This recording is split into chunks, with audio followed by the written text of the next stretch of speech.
Two universities, Georgetown and Johns Hopkins, are reinstating their mask mandates following a surge in COVID infections among students. I would take Johns Hopkins very seriously, and Georgetown. Honestly, they are on the cutting edge of medical research. Georgetown officials say the indoor mask mandate will go into effect on the main and medical campuses starting today. Students are required to wear a mask in all classrooms, residence, and dining halls, with exceptions for eating and drinking. Both schools will test all undergraduate students for COVID through the end of this month. The new surge of COVID-19 cases is partly due to the new BA.2 Omicron subvariant, which is now the dominant strain in the U.S. So this is interesting. Yeah. We'll be following this. Well, Caddy, it looks like this is like right now, a mid-Atlantic thing. We've just had three stories: Washington, D.C., Georgetown, also obviously Johns Hopkins up in Baltimore. Yeah, it depends where people are testing. Actually, I am a member of the Gridiron, but I didn't manage to go on Saturday, and I'm now feeling maybe I dodged something of an infection spread event. I think it's partly to do with testing. It's also to do, people are not boosted. We're well vaccinated, but a lot of people in this country didn't get the boosters, particularly in that age group, in those student age groups, because they felt they didn't need them. They'd had all of their shots. This seemed to be behind them. As Jonathan was saying, you're getting sick, but it's mild.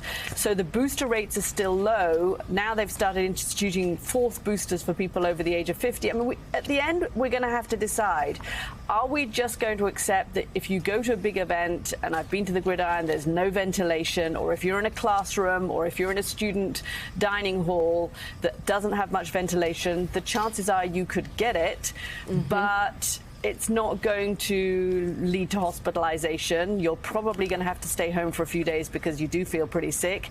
And we're just going to have to live with that. I mean, otherwise what? We're just not going to do indoor events anymore. Well, no, I do think we're going to have to live with it. And the thing is, if you're boosted, if you had vaccine, if you're boosted, you're fine. Mika and I traveled pretty regularly to Washington and New York through Delta, through Omicron. We went to events. Sometimes they required masks. Sometimes they didn't require masks. And we have no doubt. I mean, in part, it was probably because we were boosted, also because we were moving around. Maybe our resistance was a little bit higher. And, now, the boosters sort of suck. You get them and you don't feel well for a couple of days if you're old like me.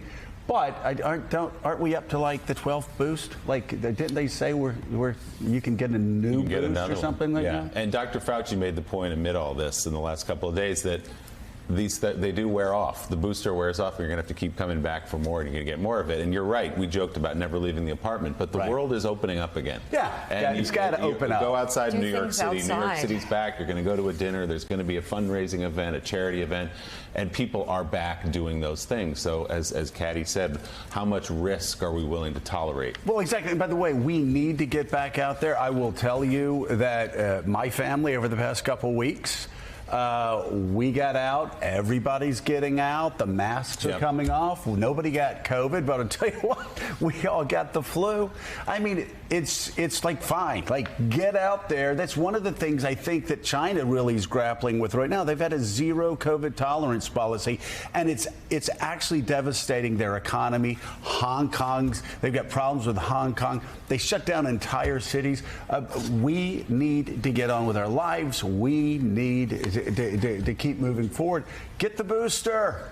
Go on out. And the odds are, overwhelming that not only will you not be hospitalized, you won't have a serious sickness. Yeah, the images out of Shanghai are brutal right now. 26 million people trying to be tested. They're separating parents from children in order to do so. Public health officials I've talked to in the U.S., though, say they are a little worried about these next few weeks because the new variant, more contagious, is here, and it comes at a time as mask mandates have been lifted, as the new boosters, though effective, they don't seem to be, they only last a couple months, and people might be due for another shot. These boosters aren't really lasting as long. They're not. That is a concern. They're only a couple, like 8 to 10 weeks of effectiveness. But there is also hope, though. Warm weather around the corner. So the officials I've talked to say that though this next month might be dicey, once we get to spring, summer, hopefully people are outside, the virus fades. Well, we have to stay prepared.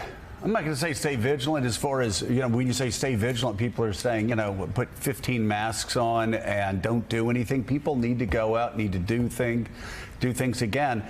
You contrast us with what's going on in China, and the fact is that we have moved through Delta, we have moved through Omicron, and yeah, there are tragedies. I mean, people are dying, and it's very sad. But we just don't have the option to shut down the country. No. And we also don't have the option to cancel all indoor events anymore. You want to wear a mask? Wear a mask. Exactly. It's and fine. if it's a really stuffy, tight event, I would use common sense. Yeah, I just walked into some places and thought, there's no reason to be this close to people. Common sense measures like masks or require a test. Like there are ways to do this safely. Hey, thanks so much for watching our YouTube channel. You can follow up on today's top stories and breaking news, or catch up on your favorite MSNBC shows all in one place. Download the NBC News app today.